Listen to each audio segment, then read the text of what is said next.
Hey everybody, welcome once again to the Wrestling Inc. podcast. I'm Glenn Rubenstein, joined as always by Raj Giri, and today Dennis Farrell. And we're going to have a guest today, Shawn Daivari. You know him from WWE, you know him from TNA, and he's going to talk about his new wrestling school today and what else he has going on. So thanks for joining us. Before Shawn joins, Raj, what's going on this week? What do you like in the world of wrestling? So Shawn, he's running a little late, but he should be jumping on here in a minute. But yeah, it's a super busy week. You got New Japan this weekend, tons of media conference calls I'm jumping on. We got some stuff with Kenny Omega up on the site. I got a couple more of the stuff I talked with Omega about coming up this week. Stuff I talked with Cody Rhodes. Scott Steiner is doing a media call today that I'll be jumping on, so that should be really interesting. And Dennis, you've got the podcast with Petey Williams. What are his thoughts on Steiner wrestling again this Sunday? You know, he feels like Steiner is going to be more in a tag team role going on. It's with all due respect to Petey's, thoughts on Steiner. He's kind of shocked he's back, and that he's doing it in a singles mode here and there. But I don't think Petey, I won't say too much, put too many words in Petey's mouth, but I think he's just as shocked as most of us are that he's kind of trying to go. He's how old is he now?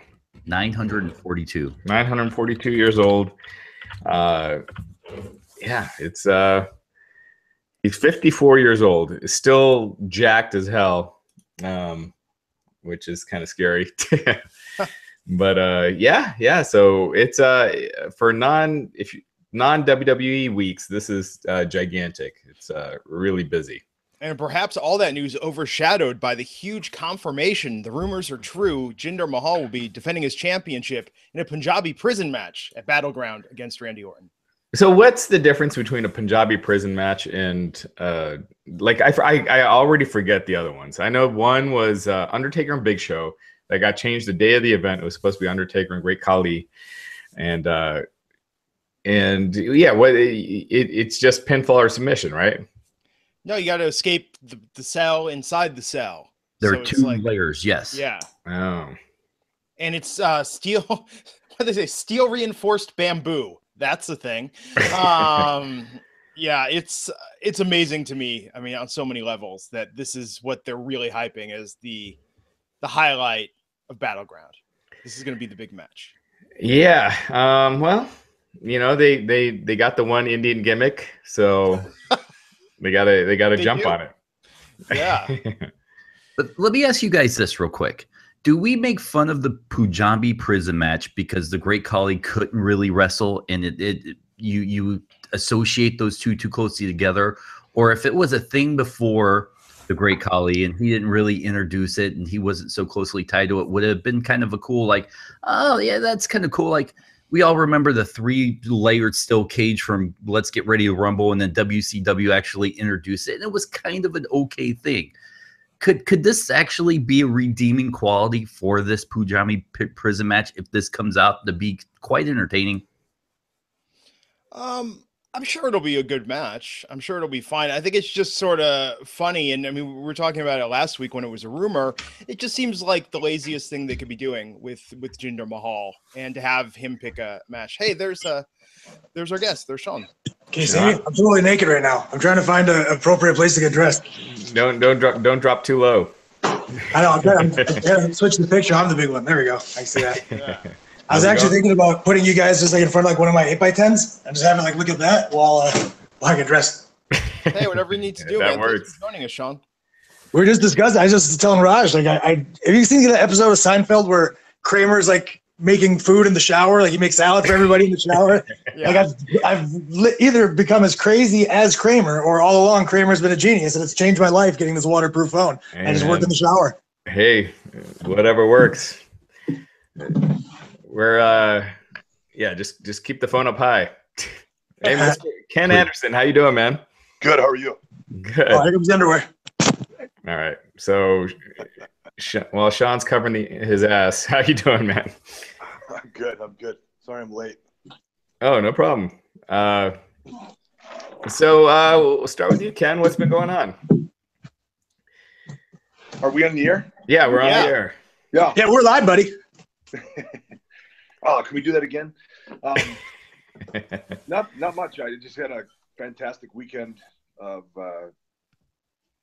I had Al Snow's wedding on Friday in Kentucky. Luke Hawks' show in New Orleans on Saturday, and then I spent 2 days golfing and hanging out with a bunch of Navy SEALs and other celebrities at a charity event in Ohio.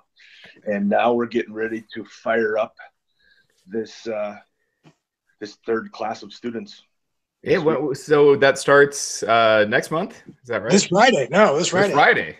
Yeah, we have three or four. I think someone signed up yesterday, so we have 3 spots left or 4 spots left if people are interested. Nice. So so tell us what's going on with the class, and how the first two sessions went. I'm trying to figure out what to wear. So Ken, you handle this one. Wear your birthday suit, bro.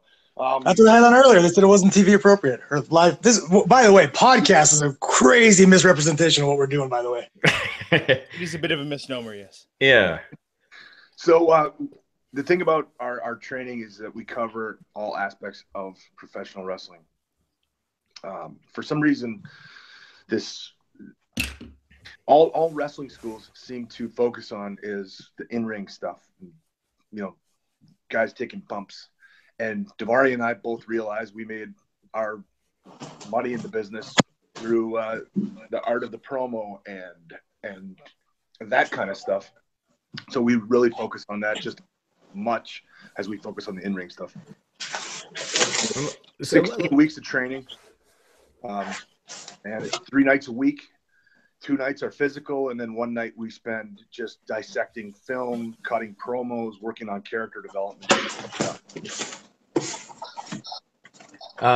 So let me ask you this, Ken. We got Slammiversary coming up this Sunday. What are your thoughts on Jeff Jarrett being back in charge and Dixie Carter being gone, having been there, while Dixie was in charge, and all the changes that are taking place? You know, I love Jeff. I think he's great, and I've always gotten along with him, and I think that TNA has a better chance of success under Jeff Jarrett, and here's why. And I'm not trashing Dixie Carter at all, but she's I will. she's not necessarily a wrestling. She didn't really know anything about the wrestling business before she got into it, before she bought into it. So I think when you have people that have been in the trenches, it's almost like they say in the military, when you've got officers that are handing down information and rules and regulations and stuff, and they've never actually been out in the field. They've just gone to college, and it's better. It's always better when you have somebody who is actually an enlisted man. Yeah. Who ends up being an officer handing down that. Now, we were talking, like I interviewed you recently, and you had a great line. And we were talking about all the product that WWE has, and you said something about how you can't watch your wife go down on someone for 3 hours. I fucking better. Yes. I better not watch my wife go down on somebody for 3 hours. Right. No, I said WWE Monday Night Raw is 3 hours long. I said I don't want to watch my girlfriend play with her pussy for 3 hours. That's what it was. That's my favorite thing in the world to watch. Fiance. Yeah. So, what are your thoughts on wrestling today? Is WWE just with their oversaturation, just killing it for other? I mean, other wrestling is probably bigger than it was, than it was 10 years ago. But is the oversaturation with WWE making it difficult for another real player to get in the game? No, I think everybody's trying to do the same thing. That's my personal opinion. Everybody's trying to do family friendly. Yeah. And I've always been. I'm not saying you have to go blue all the time for the sake of blue, but a little more edge would be nice, I think. And I think everybody's just trying to do this family friendly thing. That market is cornered. and cornered very effectively by the WWE. So somebody needs to come along and do something more along the lines of an ECW, where I don't know if you guys have ever seen, but ICW is an organization over in Scotland, and it's huge in the UK, and guys are allowed to say whatever they want to on the microphone. They can swear when it's appropriate, and one guy wrestled with his balls hanging out. I'm not so sure that is something that we need more of, but like, they're not afraid to push the envelope. And I don't know. It's a show about guys that want to beat each other up.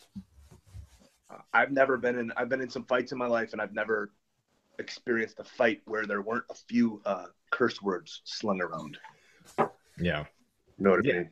Yeah, absolutely. It does seem like pro wrestling is inherently PG-13 to R-rated in what it represents. It's two guys that hate each other and you're paying to watch them face off, and I feel like that's kind of being missed. Like and you get it here and there, and when they do it, like Lesnar and Samoa Joe right now, and that works, but they only do it so often, and then it's just kid-friendly comedy, campy stuff.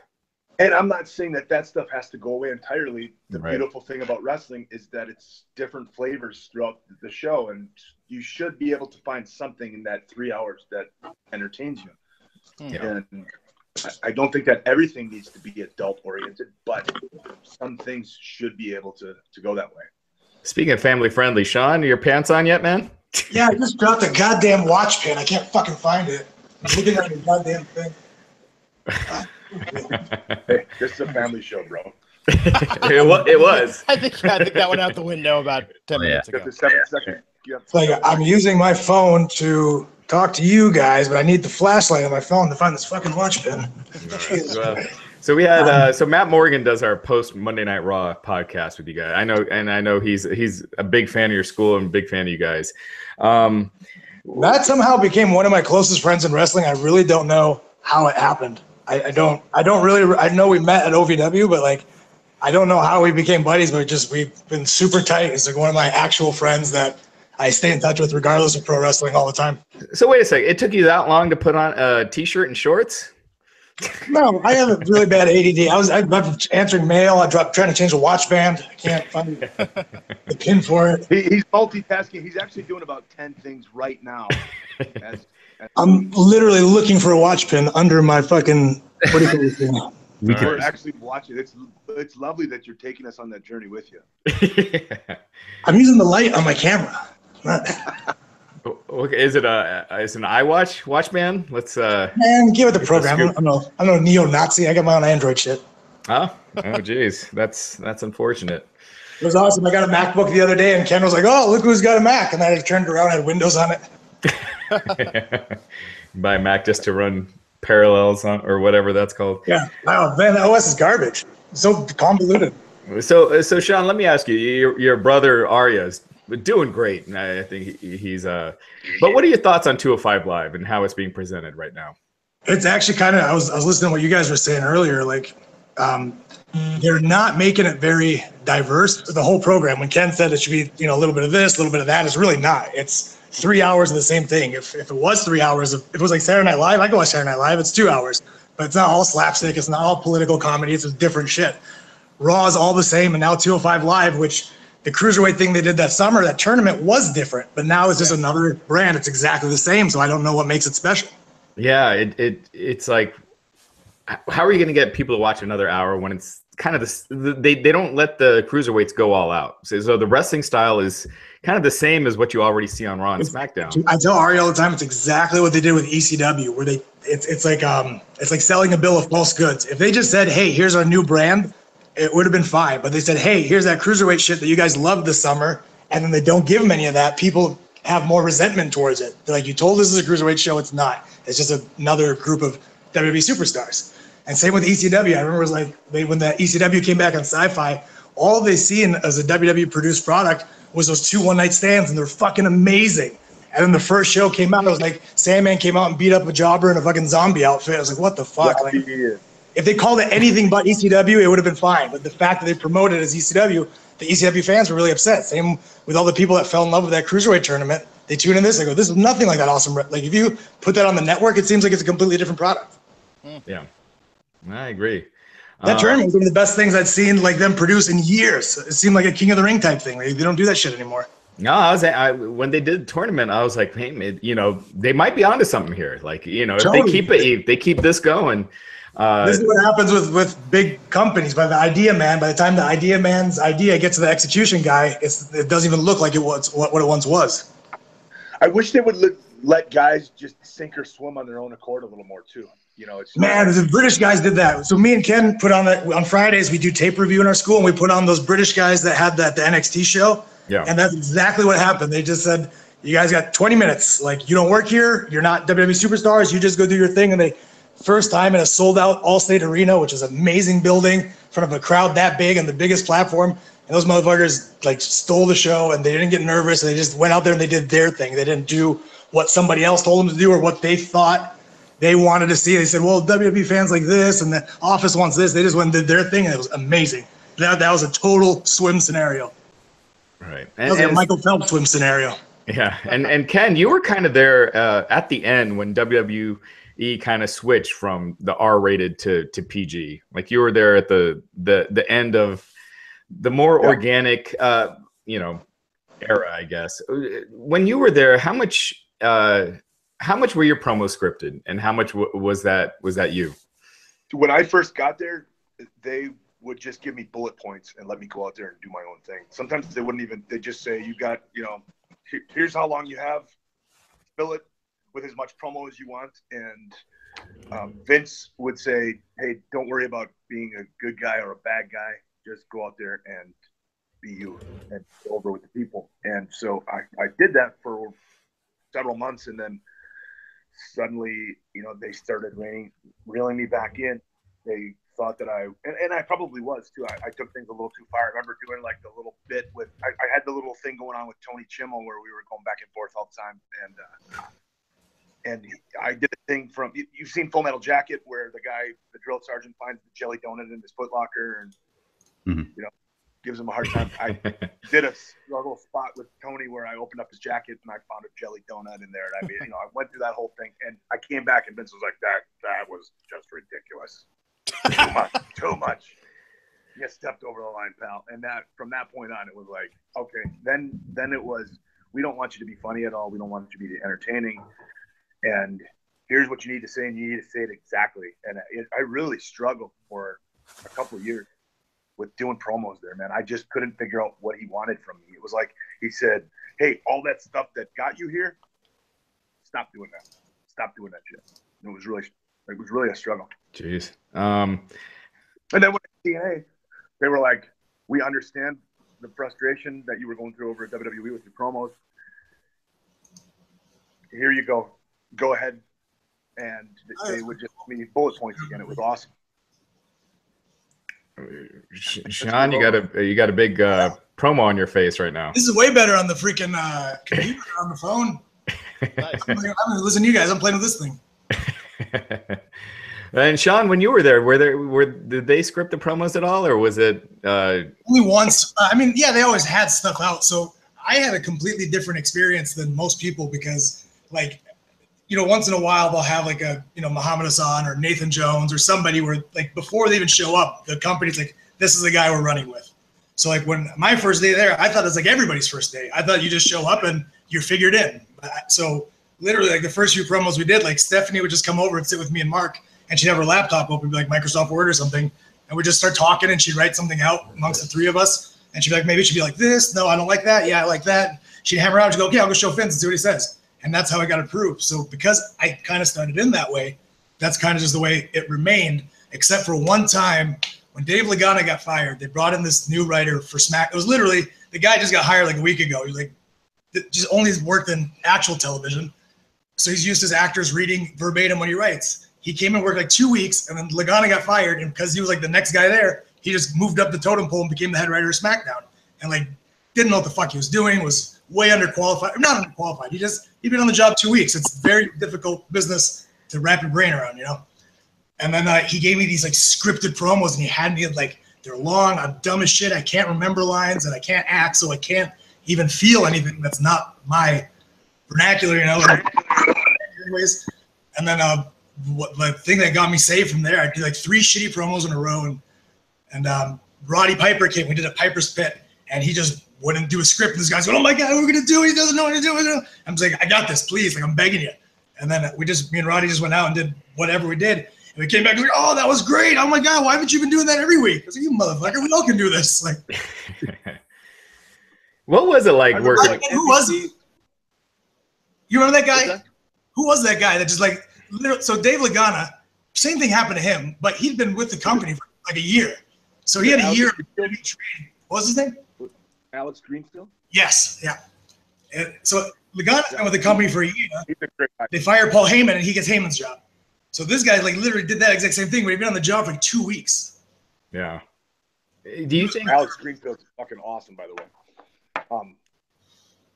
I remember MVP coming up to me and handing me this piece of paper, and he was like, Ken, does this look like some shit I would say? It was like, or does it sound like a white Jewish guy from New York?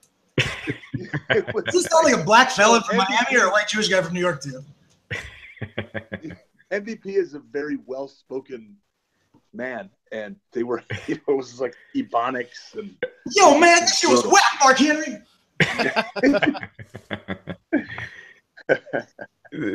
They wrote a promo for me one time, and it said, and I would never say this shit in my life, but it was something like, that's cray cray. Yikes. So Ken, I know you've discussed in the when we interviewed you, you talked about stuff in the past with Randy Orton and John Cena. Have you ever spoken with them since? Like, has that kind of blown over at all, do you think? Yeah, I have not spoken with John, but I've spoken with Randy, and everything's cool. Yeah. You know, I'll say it and I'll say it again. Like, I don't blame those guys. I blame myself. Yeah. So those were just like the straws that broke the camel's back. But, and the thing is like, I could be pissed off about those situations, or I could be pissed off at those guys. But at the end of the day, do they care? Is it ruining their day? It would only be ruining my day if I really thought about it and cared about it. Yeah. So, yeah, it is what it is. Water under the bridge. Yeah. And Shawn, what are your thoughts on? Were you involved with those Punjabi prison matches that they had? Oh yeah, I did the first one. Those things were terrible, man. Yeah. Tell them the story. Tell them the story about Pat Patterson. Covering up my drug paraphernalia.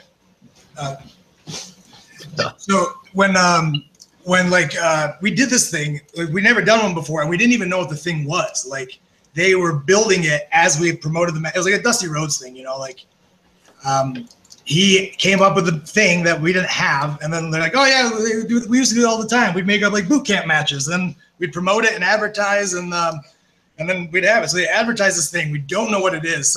Not even the company's building it. It's going out to like some concert stage company to build this thing. So the day before the pay-per-view, they rent a sound stage like in Indianapolis, where the fuck we were, and they set it up. There's a ring in a warehouse, or like a sound stage, and this giant wood cage around it.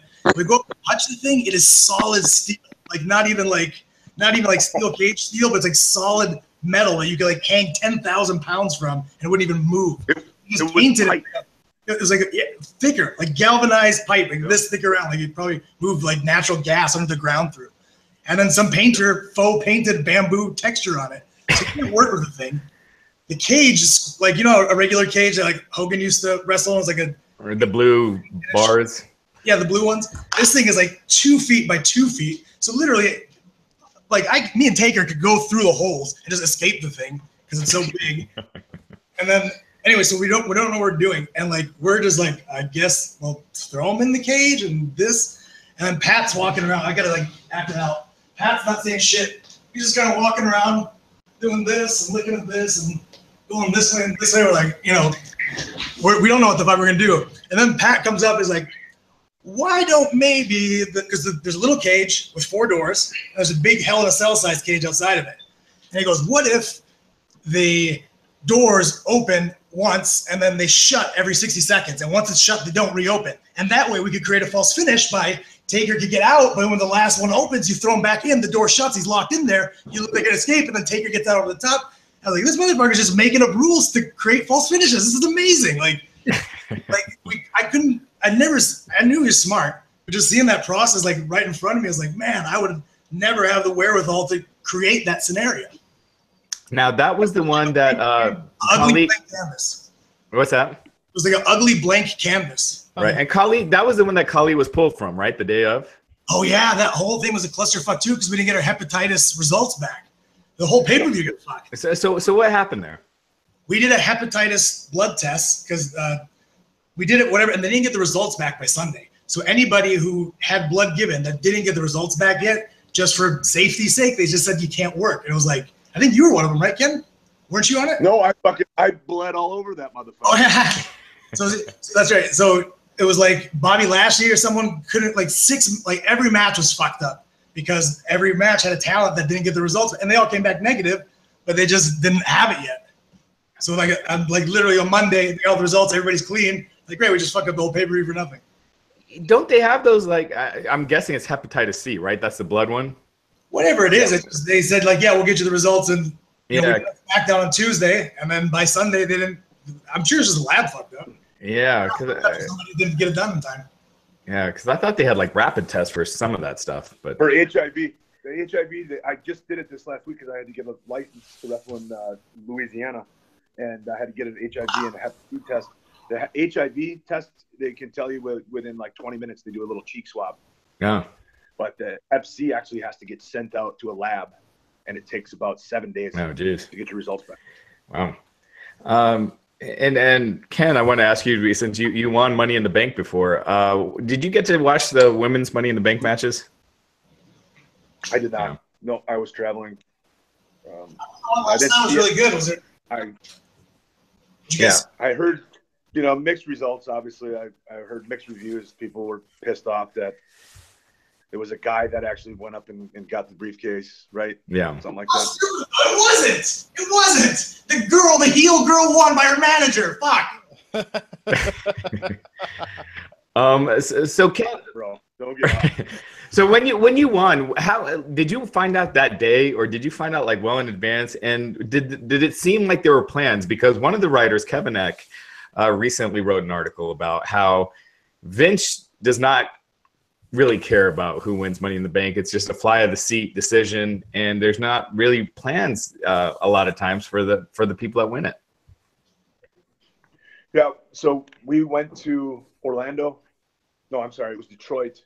We get there 5 or 6 days in advance for WrestleMania week, and I think 5 days out, maybe 4 days out, they have a big room with a couple rings and ladders and tables and all sorts of other stuff in there, anything you could possibly think of that you would need for a wrestling match, and crash pads, and you go in there and you start working on your match. This is the only time of the year that happens, by the way.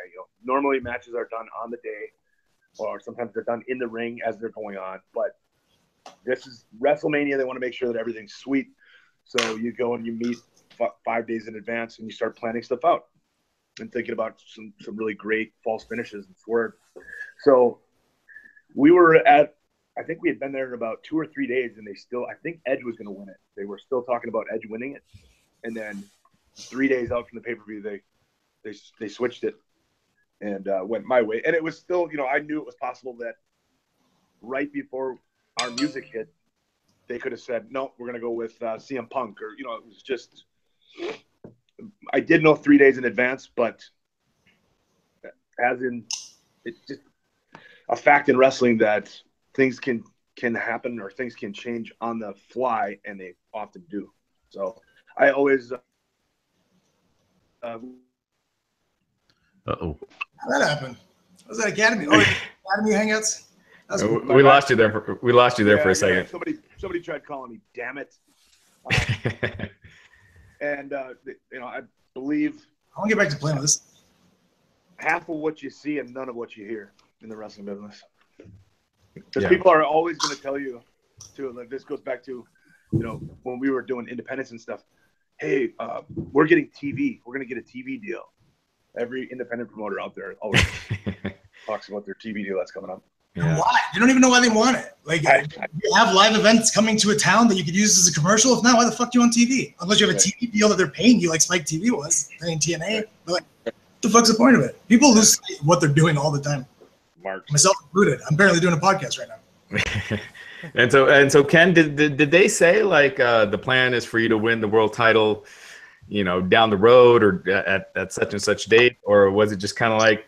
No, we decided that I was going to cash it in at next year's WrestleMania. So I was going to cash it in at WrestleMania, and I announced that I think the next night on Raw, or maybe it was SmackDown, that hey, I'm already setting a date. I'm going to cash in my Money in the Bank briefcase at WrestleMania next year. And so that was the plan. That was the plan, and then Taker got injured about 2 months later, something like that. Taker got injured, and he had the world title at the time, and they were trying to figure out a way to get it off of him. So they called me in the office and said, hey, I know we were going to have you cash in at WrestleMania next year, but we need to get the title off of Taker, so we're going to have you come out on next week's SmackDown, and you're going to challenge him after he has a cage match with Mark Henry, and blah, blah, blah, blah. You're going to win the title. And then 3-4 days later, I was in a wrestling match with Batista and a bunch of other guys, like an 8-man tag. And Batista, it wasn't Batista's fault or anything. He gave me a clothesline. I took a bump, and I felt something pop in my tricep. And I ended up, my arm swelled up so bad I couldn't even bend my elbow.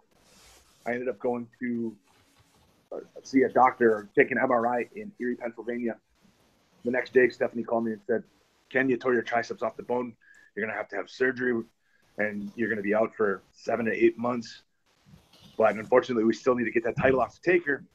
So we're going to have you fly to Penn State. Edge is going to challenge you for the briefcase, and he's going to go on to do what you were going to do. So that's what happened. And then the interesting thing was that the next day, I flew to Birmingham. So I went in, dropped the briefcase to Edge. And Tuesday, I flew down to Birmingham, Alabama, met with Dr. James Andrews. And I was sitting on his table, and he just like was feeling my triceps, and he goes, "Yeah, that's not a tear." Jeez. And I said, "Excuse me? No, that's definitely not a tear. I'm pretty sure it's not a tear. I can't feel anything in there, but we'll give you another MRI," which was fucking fantastic because I love MRIs because I'm not claustrophobic or anything. Right. And, who does like fucking a fucking jackhammer for 45 minutes? It's the worst thing, and you can't breathe because my I don't fit in there. I can't imagine what a guy like Batista does or Mark Henry. Did you hear what Dave? Big Show. Or they had to fly Dave to the only machine in the country that's open. He had to wait like 3 months to get to it because he couldn't fit in the tube. Who? Dave Batista tore his tricep, and there was like one MRI machine. You know those old tanning beds that were just like a canopy? They're like half open. There's one in the country that was like, he had to wait like 3 months to get into it because he couldn't fit into a normal size one. Jeez. Like I'm not that big. I can't fit in. Did one of those ones? I haven't. No. I've done one of those open MRIs, and they're not that much more open. Actually, you've got the plate that sits on top. The top part of the tanning bed is literally like pressed up against your chest. You have to turn your head to the side, and it's still brutal. It's slightly more comfortable just because you can see daylight around you. But yeah, so I did the MRI, and sure enough, it was just a bruise. It was a hematoma. Like I popped up and just bled a lot internally. Jeez. And 3 weeks. So it was like a 3-week injury or something like that. Yeah, man. Sean, Mike is asking how it was working with Hulk Hogan at WrestleMania 21, and also I guess too that's a couple people were asking, do you think Hogan will be back in WWE? Yeah, I mean that's a no-brainer. It's like, I mean, you think Mel Gibson's fucking acting career is over? Like, if everything heals with all time, you know. But here's the thing that was, I didn't even remember it at the time doing it because it's crazy. Like a lot of stuff I watch back, like now from the network, I can actually see some of my old shit, and it's like it's almost like an out of body experience because you're moving so fast. It was like by the time you do an all WrestleMania week, just promotions and shit all the time, and you go there and you do it, and literally you just got to get out of the building and go to Raw the next night, and then like it just never ends. You never really remember or kind of keep track of what you're doing. So now when I watch it back, I'm like, man, I do not like. I remember it happening, but I don't remember a thing about it. I don't know what spot's next. I don't know how the people reacted. So, but then after a little bit, it was cool. I was like, yeah, that was a really cool thing we got to do with Hulk when he's, in 2008, 9, whatever. Like 2010 when he went back to TNA and he just started working like every week and doing a bunch of shit again. I was like, oh man, I feel like my thing was like Hulk's last hurrah, and then it wasn't, and I was like, there was so much shit after it that wasn't good, and I was like, it really kind of cheapened it for me because I'm Mark. I'm aware of the wrestling bubble. I'm sure WWE fans have no idea what TNA is or that he even worked there for a year or two. So maybe it's a. I don't remember any of it, but when I watch it back, it seems really cool. Yeah. Kent and Shawn, both of you guys. What made you guys decide to start the Wrestling Academy? It was something that we've been kicking around for several years, and it just felt like it was the right time to pull that trigger. And there was nothing going on, or I shouldn't say nothing, because there was a wrestling school here in the Twin Cities. But, we really we had a vision for what we wanted this place to be. And we wanted to, there's so many huge names in the wrestling business that have come out of Minnesota, and it kind of like slowed down. It's died down for some reason in the last 8 years. Obviously, and one of the strangest things for me is that there used to be a lot of female wrestlers on the cards in and around Minnesota. And there are none today. None. Like every single card that you go to in the Midwest, there's no girl. So, I think it's the audience, maybe. Oh, maybe a bunch of kids are going to shows. They don't care to, it's not, because the girls wrestling isn't the same. Like, remember when those Diva Search fucking girls walking around and shit? Like, it was like insane how many hot chicks were around. But now, like, if that's audience doesn't want that shit, maybe there's no demand for it. I don't know. I'm just guessing, but you're right. I don't see any. We have 52 kids. We have like 2 girls. Yeah. Do you think the audience doesn't want that anymore, or just the audience that would want it has gone? And you're just getting down to the hardcores. Ones that are there, like they do like athletic, female contests. They don't care if the girls suck but they're good looking. Maybe like a 20-year-old kid or 18-year-old kid, college kid, like he's actually paying to see the blood and the tables and the bullshit. But hey, if there's 10 minutes of some hot chicks, he's okay with that too. I don't know. Yeah. I'm really a horrible person. I'm not. I have to think. Go ahead. I was saying that people always ask me this kind of stuff, and me and Ken talk about it too. Is like when we're trying to promote the school, like who's our customer? Like I'm not the pro wrestling business of 2017's customer, so my opinion should mean fucking nothing to no promoter. Like I'm not the guy that buys tickets. I'm not the guy that buys T-shirts anymore. Whatever I feel or think is irrelevant. That's like asking, ESPN X Games, like 100-year-old man, like, hey, what do you think about skateboarding? Like, it's not your demo. It does seem like, though, like with Impact, there's not much difference with what they do than what WWE does. And WWE ratings have been falling over, for the past decade. Why not try to be different and do what WWE isn't doing and take what worked in the past, like the Attitude Era, ECW. You don't have to make it smutty, but just use what's worked in the past to try it again, make it new again, and be an alternative as opposed to just doing the same stuff when you already have, 8 hours a week of WWE doing that. That's what I was trying to say here. Good. This PG is frustrating for me as a wrestling fan. I still am a wrestling fan to a degree. And yes, the WWE has the market cornered on the PG stuff. Go a different route. Yeah. No, it makes sense. So Shawn, I wanted to ask you, what do you think, in terms of booking, what do you think I know famously, I'd always heard the story about in 2005 that you requested to be off TV after some geopolitical stuff happened in the world. What do you think of what they're currently doing with Jinder, and that here we are in 2017 and they don't even have to say anything and he still gets that sort of heat just based on his appearance? So I haven't seen anything he's done, but I know going into it, I can't believe how many people were just jumping on that bandwagon of like, oh, he's not a white American, so he's just going to be the pushed heel, or they're like, oh, they're just trying to go to India, so he's the guy to have. I was like, you just strip that away from him. Who else would be a good guy for babyface Randy Orton to fight other than a 6'3" jacked guy that people don't like. Who cares what he's from? Maybe they don't like him because he murders puppies. Who knows? It was like the guy. It's weird that kind of like the ladder match we were talking about earlier. People get so fixated on one thing they can't zoom out just a little bit and see the whole picture. It's like babyface Randy Orton just beats Bray Wyatt, who's a heel, one of the hottest acts. And historically, when Randy turns babyface, he's a good heel, and then he's a babyface, and then they taper off.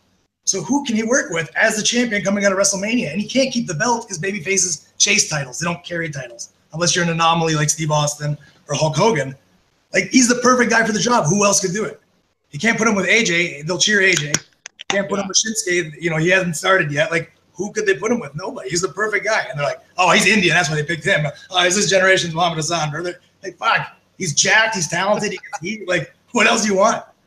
I think he's great. You know, I wonder if I'm almost becoming too comfortable with it as a parody of that stereotypical heel heat. He's, you know, not one of us, stupid USA chants. I mean, but it's I haven't seen none of it. I'm just talking about going into the motherfucker. Yeah. No, it's crazy to me, though, that still happens. It's kind of like you guys were talking about with women's wrestling. It's like women's revolution, whatever. Go to a live wrestling event sometime with the casual fans that don't watch TV every week, and you still get take your top off, puppies, all the stupid chants. Like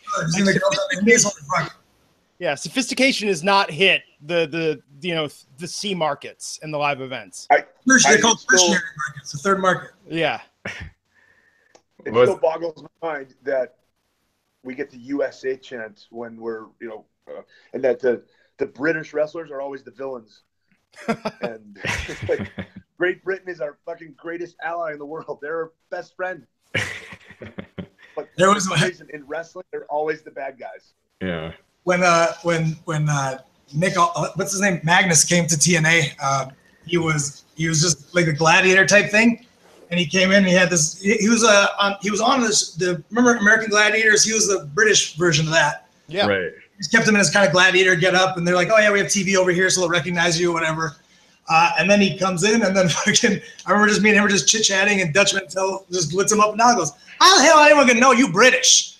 You don't got no flag, you don't got no Union Jacks on your tights or nothing. And then Nick looks over and goes, I don't know, Dutch, how are they gonna know I'm British? It's like, so funny. I was like, Joe, that's when you're talking about that, Dutch is the guy to listen to. Me and Nick are not. Me and Nick are way too cool for any mark in the building. Like, Dutch is the mark in the building. He's the guy you should cater to. Yeah, and then Stephanie had an idea for you, right? To be named George Bush. No, it was Vince's idea. Stephanie's the one that pitched it to me, and I said it was a fucking horrible idea. And like in half a second, she goes, "Yeah, it is pretty bad." Like, that's kind of like one of those things where the machine is just moving so fast, where it's like you just throw shit at the wall. You don't even have time to look at what sticks. You're just like throw TV on Tuesday, and then like you just take that. Sometimes you have to just take that moment. Like, Stephanie, that sounds like a fucking horrible idea that has no legs past like 3 weeks. And she goes, That's great. That actually reminds me of when I had my meeting with Vince and Stephanie and Kevin Dunn and Johnny Ace to figure out what my new name was going to be and how we were going to move forward. I started as Mr. Anderson in the WWE, and then like 3 weeks later, Vince wanted me to change my name. So we're all sitting around discussing this, and he goes, "Do you have any catchphrases?" And I said, "Yeah, nice guys finish last. Thank God I'm an asshole." And he's like, "I like it, but you can't say it because we're PG." Okay. And then Johnny Ace goes, "Oh, wait a minute. Well, let's say your name was like Adam Hole." God, what? Nice guys finished last. Thank God I'm an a-hole. And Vince looked over at me and he goes, "What do you think?" And I said, well, and I didn't, like, Daivari just said, "That's a fucking terrible idea." I was a little more political. I said, it's interesting, but I feel like that's sort of a flash in the pan type of gimmick that's only going to stick around for a few months at most. It'll be really gimmicky, and I plan on being here for a long time. And he goes, "Yeah, it's a fucking terrible idea." That's the type of shit too that if Ken was just like on board just because he's a new guy there, like that would just permanently destroy your relationship with Vince forever, and you can never get out of the hole. Yep. Because he looked at you as a cunt from that point forward. Even when he asked you, he knew it was a fucking rotten idea. He goes, what do you think? He in his head, if this motherfucker likes Adam Hole, I'm going to fire him tomorrow. Yeah, like, someone talked me out of doing this. Now that John Laurinaitis impression was dead on, man. I could not tell the difference. Every single one of the boys in the locker, you can't tell a Johnny Ace story without doing the Johnny Ace voice. Like, everybody does it. Now you guys have Eugene. You guys, Nick Dinsmore is doing a training seminar next week, right? Yeah, how'd you do that thing? You put the picture up. Like, I don't know if anyone's watching this thing, but like, this thing is amazing. I wish all these podcasts were like this. I'm actually fully amazed. I haven't done one of these before. This is awesome. So Eugene will be there on July 2nd. How can fans sign up for that? If you go to our website, where'd my little toolbox go? What did you guys take it away from me because I wasn't paying attention? No, man, that's all you. They'll be there. Yeah. So it's going to be the July 2nd. It's a Saturday, I believe, or Sunday, and I'm trying to find the information on it. So the academyprowrestling.com/Nick. Yep, exactly. And the thing about Nick that a lot of people don't know is they just know Eugene, which is great. But he's been wrestling forever. He was actually the first contracted developmental talent. Like they said, we know you're good. We know you're going to pan out eventually. We just have nothing for you right now. So we'll pay you to just keep getting better. And that's kind of the whole developmental territory kind of started from that. And he was crazy talented and crazy good. And kind of like the idea Stephanie had for George W. Bush, for me, the idea of a wrestling retard is a 3 or 4 week thing maximum. I feel like because Nick had the wherewithal and because he's such a good and talented and smart wrestler, but also entertainer, he was able to make that more than a 3 week act, more than one pay-per-view and he's out. And he's continued to do that. How he still does Eugene on the indies. How does that thing not run out of material? But he finds new shit all the time. He's worked for NXT as a coach and an agent. He also worked as a trainer in OVW, so he knows specifically. I'm sure he's seen trends of, hey, consistently WWE does seem to like this or they don't seem to like that myself or Ken or any of our coaches really wouldn't be privy to unless you worked in that system. If getting to WWE maybe is something you want to do someday. Yeah. And he's such a great wrestler. He's so skilled and technical, but I think a lot of guys, given that scenario, would figure out a way to have Eugene show off my There skills. it is. Is it backwards or is my face backwards? No, it's on right. He knew, but he knew that it didn't need that the Eugene character was better off. He didn't show those skills. Yeah, and he worked at SummerSlam with Triple H, and then it's one of those characters that it's hard to move on after you're given that. You can't just you get what's it called cast typecast. Yeah, typecast. Another thing too is I remember fans initially were really pissed off about the fact that we were having a retard on WWE, and it was taking the piss at people who with special needs, and he did it in a way that was tasteful, as tasteful as you can be in the WWE. But right, it really was. Yeah, he was a sympathetic character for sure. I remember when we would go to the Make-A-Wish things, I'm pretty sure none of the kids that were handicapped or whatever knew he wasn't handicapped, but they didn't care. They were just they were on board with it. They were like, hey, he's our guy. He's one of us, Canadians love fucking Canadian athletes and, Mexicans love the Mexican athletes. The handicapped kids that would come into the Make-A-Wish stuff, we want to see John Cena. We want to see The Rock and we want to see Eugene. I was like, man, that's a good echelon of talent that a little kid who might not have much time left on planet Earth wants to see. Of all the wrestlers, it's the 2 biggest stars you can imagine, and then Eugene resonates with them. Yeah. So what do you guys see of the goals right now? I mean, so you've got these guys, and girls, 2 girls in the class that are coming that want to be wrestlers, that are going to the academy, that want to learn from the both of you. What are their goals? I mean, do you see more of these recruits now? They want to be in the WWE one day. Are they looking at NXT as a goal? Do they see Ring of Honor, in the indies as where they aspire to be? We want to help them do what they want to do in the business. And we always say success is defined by the individual. Yeah.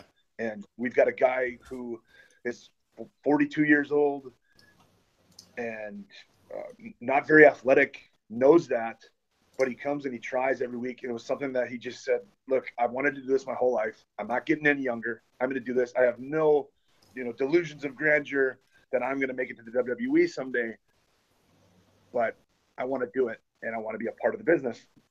And we've got people who want to go to the WWE, and who we believe could potentially get to the WWE. We got people that maybe just want to wrestle on the weekends and have some fun and be a part of the independent scene. And we've got one guy who started with us December 5th and just up until 3 or 4 weeks ago still couldn't take a regular back bump in the ring. But every week he would come and he would pour his heart into that training session and he would try his best. And he came to us and said, I don't think the wrestling's for me. I would like to be a referee. And okay, let's do that. Let's focus on your referee skills. You're gonna ref every single match. And to date, he's had like 12 matches now out in the independent scene in Minnesota and Wisconsin, and he's killing it. It's amazing. So again, success is defined by the individual. Definitely. So guys, Shawn, Ken, thanks so much for joining us. Where can people find out more about the Academy online? Right there. You know what this is? So if you go to our website, it's academyprowrestling.com. Literally everything you would ever need to know is on there. But if you feel so inclined, you can call us, email us, whatever, and ask a question, and I'll tell you where on the website you can find the answer to it. But you can get a hold of it. It's super easy to get the info you need, and then if you can't find it for whatever reason, you can always like on the first page, our contact info's on there. You can hold of me, Ken, any of the coaches, whatever. The coolest thing to me that I haven't looked at the analytics of it to know if many people are looking at it is we have this like Google Maps like virtual tour where you can like come inside our facility. Nice. I don't know how many people are using it. I thought it was like a really cool thing to have because that's how I actually got my gym in California. It was the first time I saw it. I was like doing a little Google Street View thing. And I was like, come inside our gym. I was like, what? You can do that? And I like did a Street View through the gym. It was awesome. Then I just had it in the back of my head. I was like, man, we should do that too. So maybe people are. I don't know. Yeah, and it's awesome. You guys don't just teach moves and stuff. You guys teach promos and being a character, which is kind of not a lot of places do that. It's amazing to me how many people get to WWE and have no idea how to work television. For a few more people to call in. Yeah. And then we'll get going. We've actually got an improv group coming in at the end of the month to do a 2-day seminar. Oh, that's awesome. We feel like that's another tool that they can have in their toolbox. And a lot of professional wrestling involves. So, we've kicked around the idea of hiring a ventriloquist to come in and do a seminar just so you can learn how to, communicate with the person you're wrestling with or the referee without pulling a John Cena and, duck my clothesline, punch me twice, give me a hip toss. 2 tackles, 5 knuckle shuffle, fireman's carry. And then you watch him do it, and it's like, wow. Man, I could have ducked that shit. Gotta love it, man. Everyone check that out. The Academy, theacademyprowrestling.com and theacademyprowrestling.com/Nick to sign up for the Eugene seminar on July 2nd. Do that one. If you're in the area or want to start soon, we have our next class coming in this Friday, June 30th. I think we have either 3 or 4 spots left for that one. And the next one after that should be towards the end of August, which we have about 9 to 10 spots left for that one. Nice. Cool, guys. Well, thanks for joining us.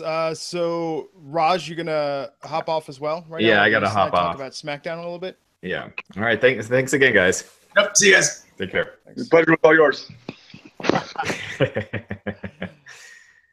Cool. So definitely check that out. Love that. Love that they're going the full 360 of wrestling performance, not just in the ring stuff, but stuff out of the ring. So Dennis, that was a great interview. Yeah, I was glad I was part of it. Yeah, seriously. I know. When I hang back, I'm just like, That's kind of what I did. I had more fun listening than jumping in. oh, and I'm like, yeah. If I don't have anything great to offer, I just want to sit back and hear what they have to say with the guests, especially guys with that much experience in those stories. But let's talk a little bit about SmackDown last night. So it was the rematch of Money in the Bank. We had the redo rather of Money in the Bank. We had the rematch of Lana and Naomi.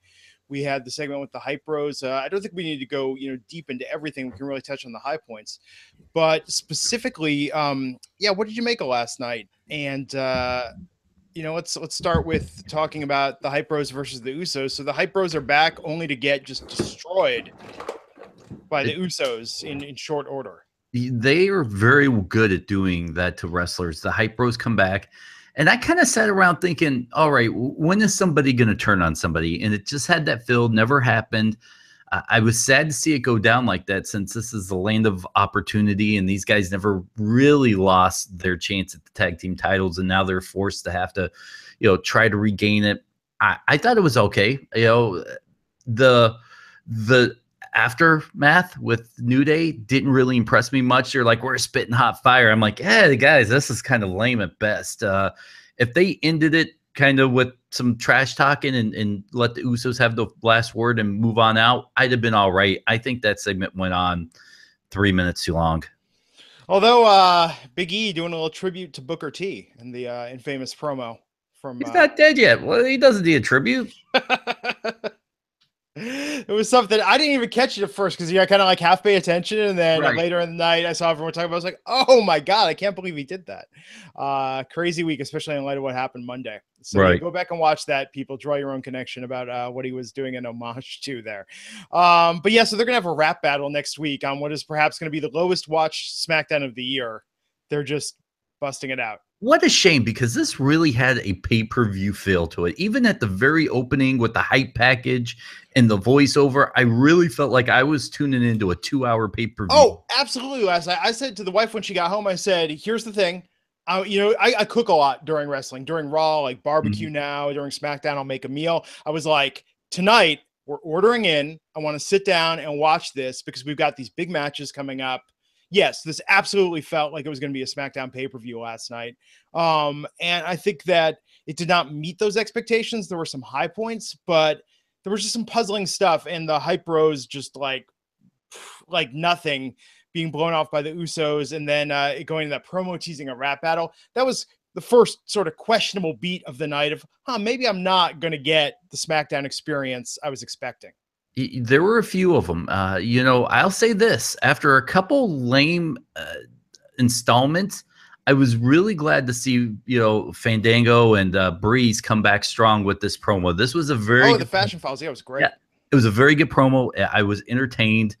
And boy, if they could just keep it on that level every week or every other week, I'd like it. Yeah.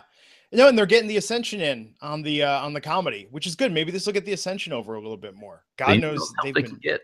Yeah, seriously. Like, although I would say they were on the bottom rung, but American Alpha, where are they? Not even on TV, not even an afterthought. Although maybe they'll turn out to be the culprits that were messing with the fashion police. Please. So speaking of quick matches that make you wonder why in the hell they even did it, Lana versus Naomi. I mean, this wasn't even competitive last night. All right. Do you remember a couple weeks ago when Lana came out and did the leg sweep, and I kind of had said, look, they're burying her already, and everybody was all over me. What are you talking about? She's getting a title shot. This is her. They're not burying her. Hello, they buried her. Get the shovels out. Get the bagpipes. 21 gun salute. They just killed her off immediately. This is so done weird. For. You elevate her to have 2 championship matches back to back, one on a pay-per-view without wrestling a match. And in the second one, it doesn't even last. It's Santina-esque. Let's be honest with ourselves. I mean, whether it's the Royal Rumble or a quick pin, Santino, I mean, that's the best way I can compare this to, because it was a joke. Oh, it was so weird that they did this last night. So weird. And you remember when she came out a couple weeks ago, attacked Naomi after, had the belt. The belt was matching her dress. She was standing tall. I was saying, man, she looked like she could be a credible champion, maybe not in the long term, but that they could everyone was like, yeah, we could see her, going over Naomi at Money in the Bank. And I said in our Money in the Bank review, I was like, yeah, Lana looked like a credible champion until she started to wrestle. Right. And then it was. It's exactly it. I think they realized this experiment was got bust quick, and they pulled the ripcord and bailed out of this. This is absolutely. You'll So see her strange, next week. though. You'll see her next week alongside Rusev, and we'll all forget about this experiment. Yeah, kind of crazy. Just that this is how it ends. And I'll be honest, though, her entrance music was very catchy. I found myself going, this isn't that bad of an entrance song. I liked it. No, I think her gear, is a throwback, the way she's dressing in the ring. I mean, you look at the reaction she got online and Money in the Bank. I was joking about it, but it's true. I feel like, what you think you saw during that match, boys became men during Lana's Money in the Bank pay-per-view match. There was something that I think was there, even with her limited ability, but the way they're booking her now, it's like, no, I mean, they need something for Naomi to do, but now that Carmella has the briefcase, how long do you think until Carmella cashes in and takes the title from Naomi? Boy, I feel like we're not done with this controversy just yet. It felt like after tonight, and we'll get to it, that they're going to milk this a little bit longer, I think. Yeah, they know what they got going for them, and that it's getting people talking, So I think that element of it certainly makes sense.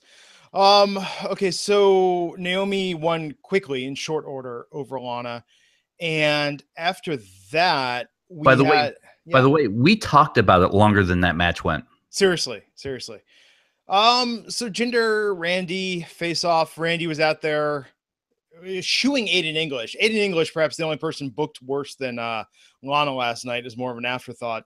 Just RKO'd and get the hell out of the ring. RKO didn't even happen on the air. It was in commercial.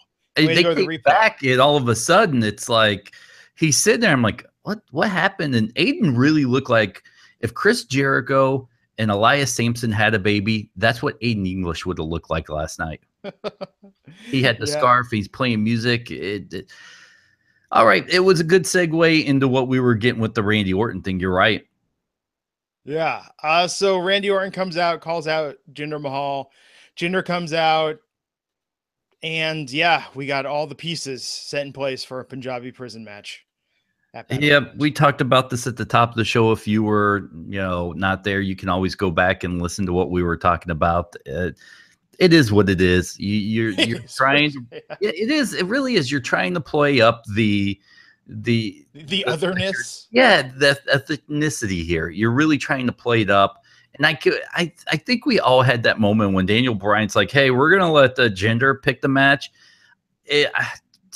I thought, oh man, please don't be a Punjabi prison match. Please, something on a pole. Yeah, perhaps Hell in a Cell. Maybe he wants a Money in the Bank match just with two guys and put the title. Yeah, but nope.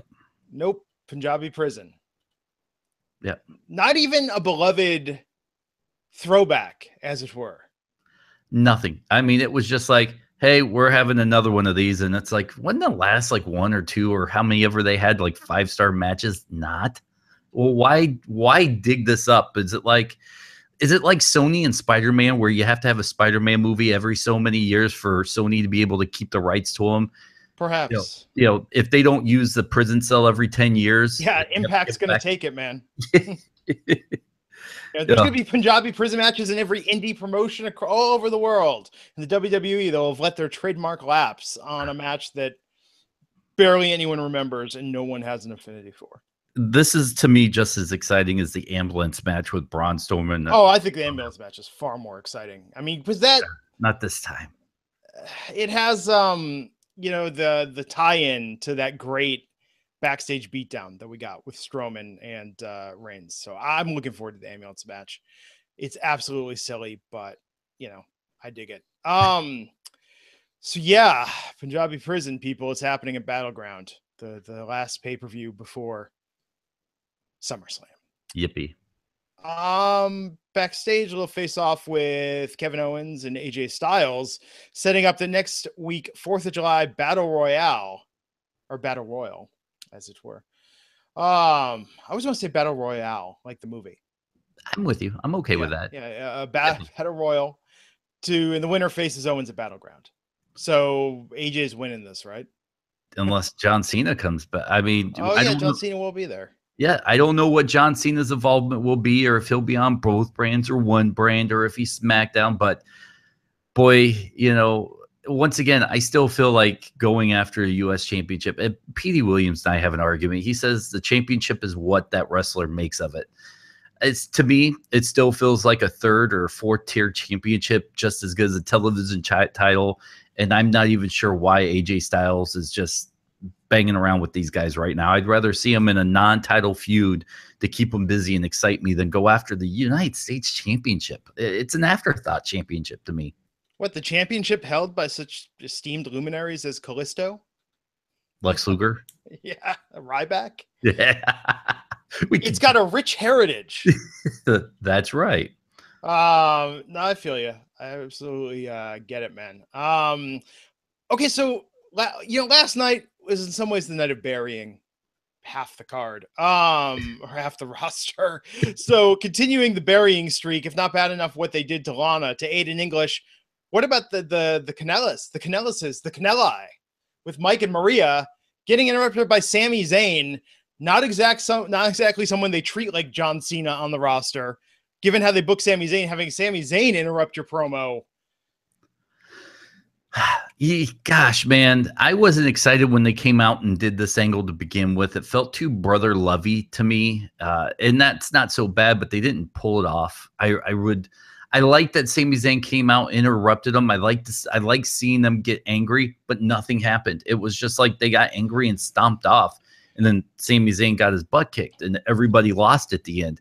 If there was some kind of interaction or something to move the something forward, I would have been like, oh, all right with it. But you didn't see any of that, so it just seemed like a pointless interruption to shoo someone off the stage. Oh no, I think they'll spin a feud out of this one, and next week we'll have Sammy versus Mike. Maybe forget next week. Let's build it up for Battleground. That's got pre-show written all over it. None of us will care. Yeah, no, it's poor Sammy if that's the feud they're putting him in next. So with him and Corbin, I thought this was a good match. I thought there's some good moments. I'm surprised it didn't go on longer. I think that they've been trying to make this feud stick with Corbin and Sammy. But I don't know. I mean, I just don't think it's elevated to the level I want to see it at yet. And really telling a story. I think now the main mission is to build Corbin up to look like a credible champ. What's with the smile? What's with the smile since he got the briefcase? The weird smile. I saw that and I felt very creeped out. But when you get a championship or a briefcase or something new, you always have to tweak your persona just a little bit to match what you're doing. And maybe this is what he's doing, the lone wolf kind of crazy guy. I don't know.